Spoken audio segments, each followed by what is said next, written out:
What's up, y'all? Welcome to my channel. It's Epiphany Tanya here. So, I was reflecting on something today.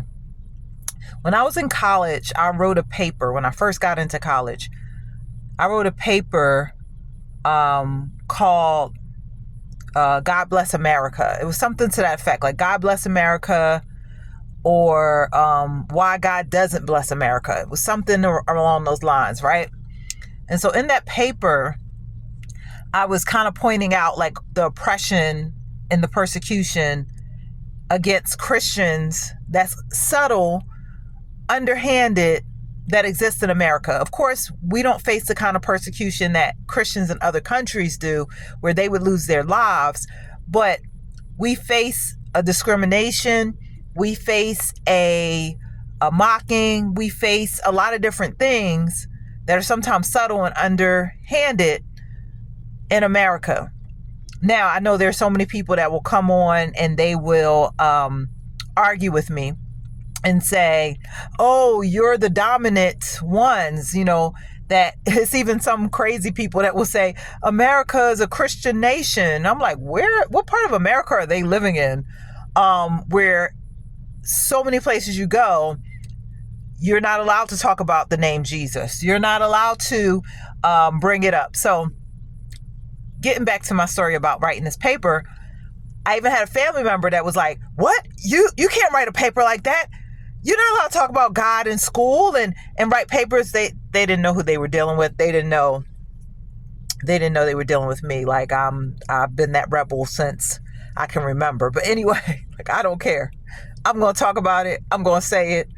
I'm going to speak it. I'm going to preach it. All of that. Right. So, but in writing that paper, my professor, right, which I was surprised. I mean, I got a okay, cool professor in that class that said she didn't like outwardly come against me, but she just basically said that not everybody's going to see this connection, right? Because I was making this connection of when you remove God out of the courthouses, you say you don't want the 10 Commandments in the courthouses, which Americans have passed legislations and voted and did all these things to do.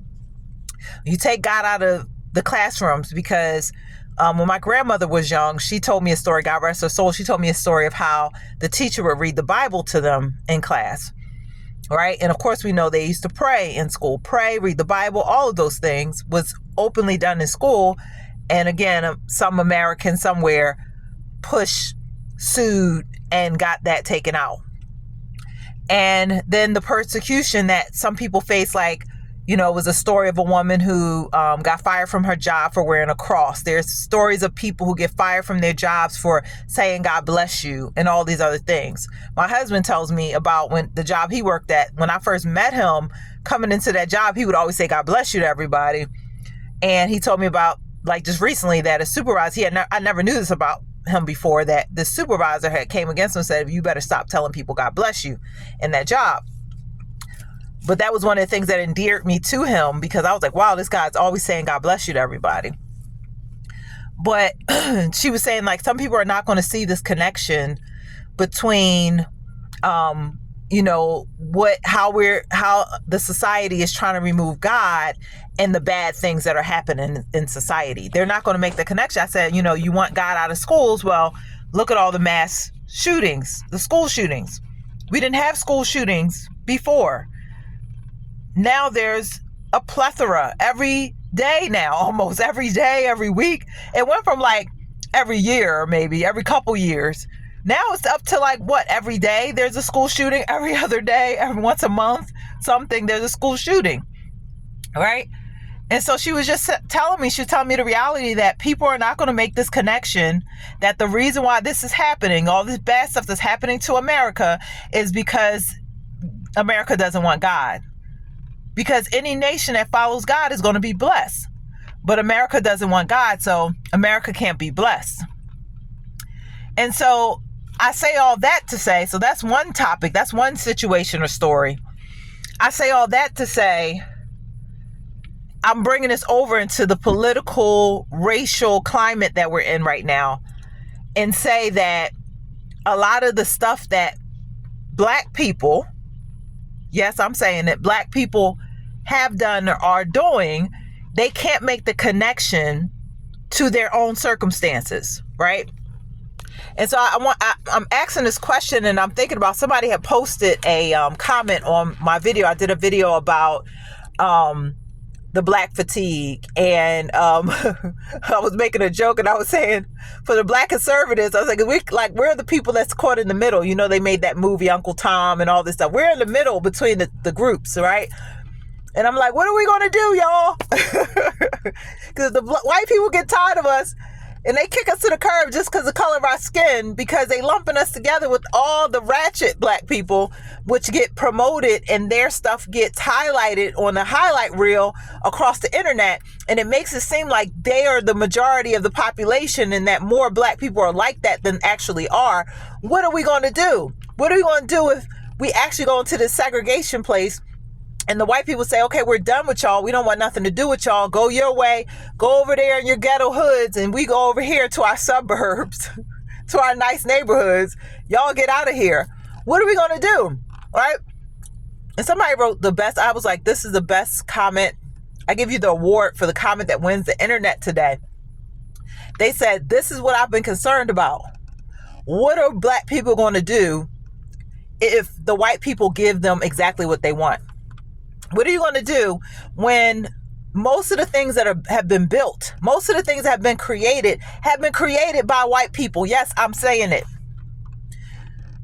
The same way that my professor said, people aren't going to make the connection of their sins, their wrongs, their wickedness, their evil to the destruction, the killings, the shootings, the poverty, the debt, all this stuff that's come against America. The same way they can't make the connection, a lot of black people can't make the connection to their own behavior and racism and white supremacy and all these things. Now, I know you're going to come at, I know it's going to be those ones, those ninjas. I'm going to call them ninjas. They're going to come at my neck.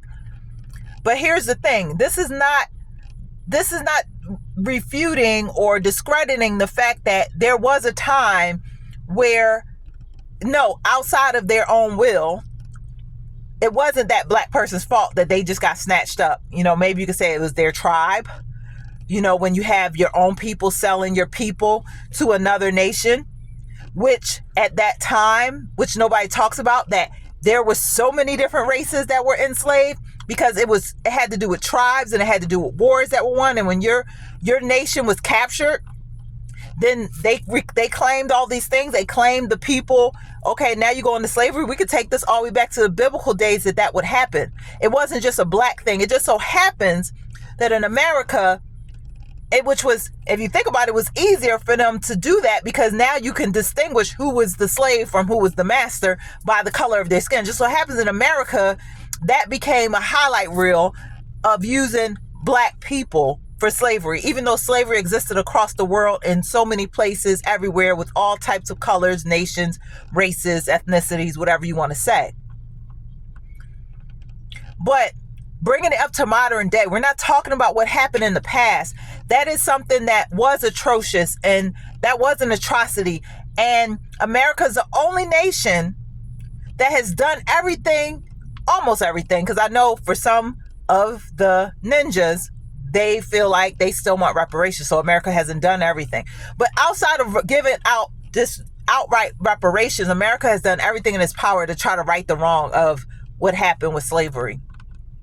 From civil rights, from even the stuff that's hurting Black America now, like welfare, like Section 8, like affirmative action, all the things that are actually hurting you, America has done for you, trying to right the wrong of slavery and Jim Crow and all those things.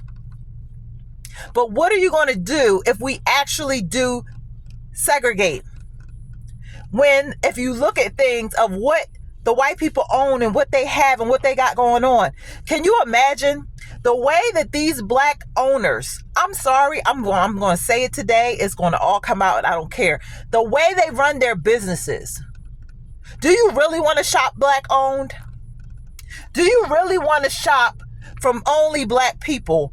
The way their attitudes are, the way they act, This group of people, I'm sorry, and we do need to change the title of Black Fatigue to Ghetto Fatigue. We really need to change it because, like Jesse Lee Peterson famously says, not all, but most. We need to change it because there is a certain segment. There's a certain group. You don't want to buy from them. You don't want to. Do you really want to? If they got the hospitals, if they get the hospitals, if they get the banks, if they get all the stuff, what are Black people going to be left with? What are you going to? This pastor, I just came across this video. I don't know this man's name. Somebody was doing a review of this man preaching. He was talking about, like, in Africa, before the white man ever came, what did Black people build? What did Black men build? They were still living in huts and tents. They were still living in shacks. They had no sewer system, no nothing. What did they build? And now you come into a country. Now, again, I will acknowledge the fact that you might be coming into a country you might have come into this country, some of your ancestors, against their will. But you're somewhere now. You're there now. So make the best of it. You're there now. And all you can do is complain. But you're using up all the stuff that they built. And I know I can hear them now. Oh, we built this country on our backs. But look at Africa. Where is the infrastructure there? Why won't they be? Oh, the white man. Okay. Even before the white man came along, where was the sewer system? Where was all the things that we have now, the luxuries that we live under right now in America? Where were those things? Why didn't they exist before? Do you really want to go down this road, is my point that I keep making. I keep finding myself on these internet streets making this point. Do you really want to go down this road of this racial war that you're engaging in, a digital one right now? But do you really want to go down a real one? Do you really want to go down this road? Some of you ninjas don't care. You don't care about your life, and it shows through the Black on Black crime. You don't care about yourself. You hate your own people. You hate your own kind. But you'll come and call somebody like me a coon for telling you the truth about yourself.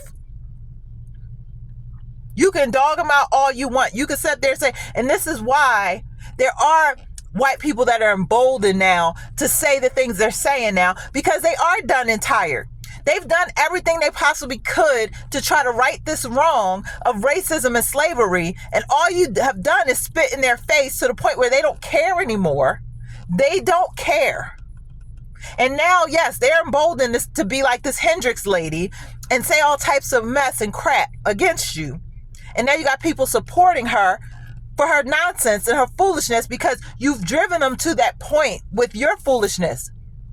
Blaming all white people for racism and all these things. It's been too many white people that have been blanketed as racist who are not racist, who have done everything in their power, bending over backwards for black people. When you think about the Civil War, it was mostly white people that died in that Civil War to free the slaves.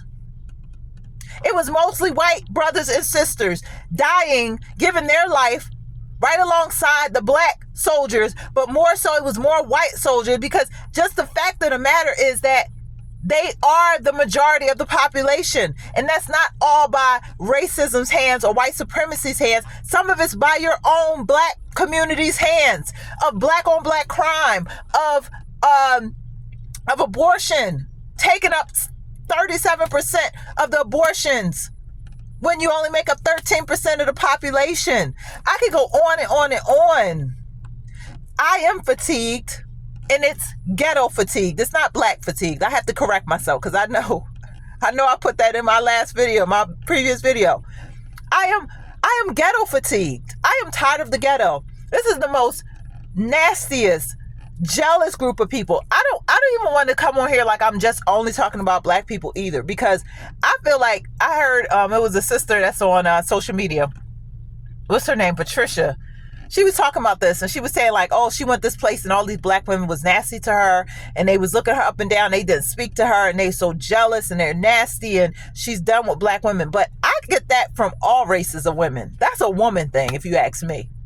You look nice, you have something. It's a lot of insecure women out here. Not all, but most. It's a lot of insecure women out here. So I can't even just put this part on the black people, but it's something about us though. It's another level of the hate because that crabs in a barrel thing is real. They don't want to see you elevate. They don't want to see you have nothing.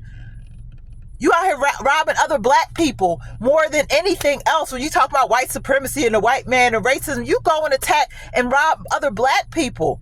You'll tear another black person down that's trying to get ahead and lift themselves up. We got to be the Coons. We got to be the Uncle Toms. We got to be this, that, and the third because we want to have something. We want to live somewhere. We want to do things right for ourselves. We want to have a good life. We don't want to sit there and be looking over our shoulders every 5 minutes, worrying about crime, worrying about who about to start shooting, who going to break it to your house. I was a child and we went to sleep at night. Somebody broke into our house and stole our stereo. You break into somebody's house, you don't know if that person's Second Amendments or what for a stereo. These people be robbing people and getting $4 and take somebody's life for $4, $30, all this nonsense. Not that it's no amount of money you could put on a human life, but this is the degeneracy that we're dealing with right now. So I just want to know, what are you going to do? What are you going to do if white people actually give you what you're asking for? If you actually get the segregation that you're pushing us all to, what are you going to do? What are all of us going to do, really? That's what we really got to ask ourselves. Because this is the problem, that it's a certain segment group of people that want to make it bad for everybody and want to tear us all down. And so we're going to pay the price. If you have this color skin, you're going to pay the price no matter if you're down with their cause or not. If you're down with them or not, you're going to suffer for them. Because again, when a white person that wants to be, now they are turning into the racists. A lot of them, I don't believe that they were racist before 2020. It's a lot of people that racism has existed for beginning of time. But there were lots of white people that bought into King's dream and were not on that type of time.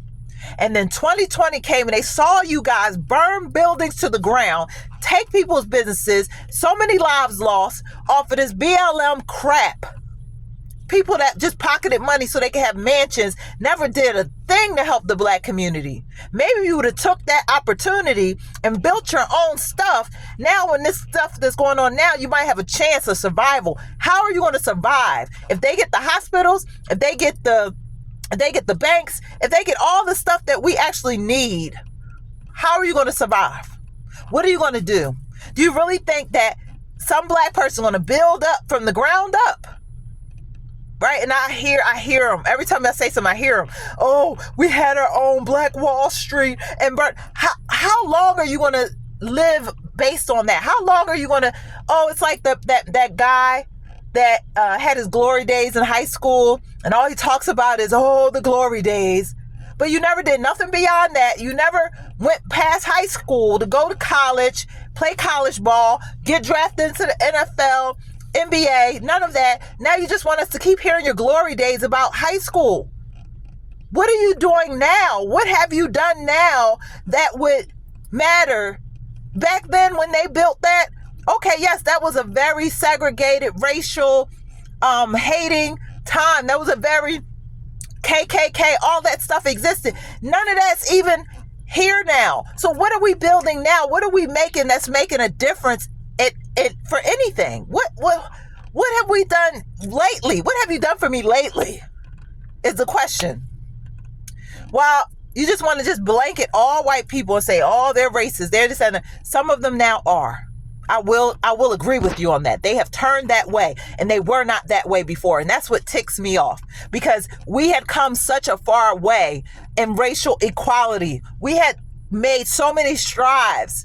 And then 2020 and now beyond, up until 2025, you guys are pulling us down to the ground and taking us all the way backwards. This stuff is backwards. You're ticking so many people off, but you can't see that your own behavior. You can't see your own mindset and ways of complaining. Nobody wants to be around somebody complaining all the time about everything. I'm sure there's some people that's going to tune out of this video right now because I'm complaining about all this stuff. I'm running rant right now. Because forgive me, I'm like the man, the high school guy that's in his glory days, and I just want us to go back to when we had harmony. I just want to go back to having all friends of all races, of all colors, all creeds. I want to go back to not being worried when I go out in public into a restaurant of them looking me up and down like I stink because they done seen your ratchetness on the internet, and I don't carry myself that way. I'm tired of having to try to overprove myself that I'm not one of you guys that's acting like a hot mess, nasty nonsense. I'm tired of it. I'm tired. So I just want to know what you're going to do. What you're going to do if white people actually give you what you want. If you actually get what you want and you get that segregation and you get us all separated and or this actual physical race war breaks out, what are you going to do? Because y'all good for some of you hood ninjas are good for a drive-by catch an innocent bystander bullet, but I don't know that you're going to be good for that Second Amendment what's the guy try that in a small town type of time. I don't know y'all going to be on that time. When you run around here just shooting up your own block in your own neighborhood, I don't know that y'all are built for what's really coming down the pipe. So I'm going to get out of here because this is why I don't get on the internet that much. Because y'all tick me off and then I get all in my feelings about things. I'm about tired. I'm about tired of it. And we need to stop. We need to stop all the hating on each other. We need to stop all the, like, y'all celebrate and promote. This is even the Democratic Party is so corrupt and so wicked. They celebrate and promote the criminals and the criminality, and they ride for them. They riding for this what's that guy's name, Obrego, whatever, the quote unquote so-called Maryland man that wasn't the Maryland man, the El Salvadorian man now. They ride for that. In your own community, you ride for the hood, for the gangsters. You promote this crap and this nonsense. But we go to school. The moment we go to school, we try to elevate. We try to do something good for ourselves, for our families. We try to live in a safe neighborhood. That's when we get called names. That's when we become the public enemy of the black community. It's ridiculous. It's a hot mess. So I just want to know, that's my question for the internet for today. What are you going to do if you get the segregation? If you get that segregation that you're aiming for, if you get that race war that you're aiming for, what are you going to do? This is Epiphany Tanya, and I thank y'all for watching.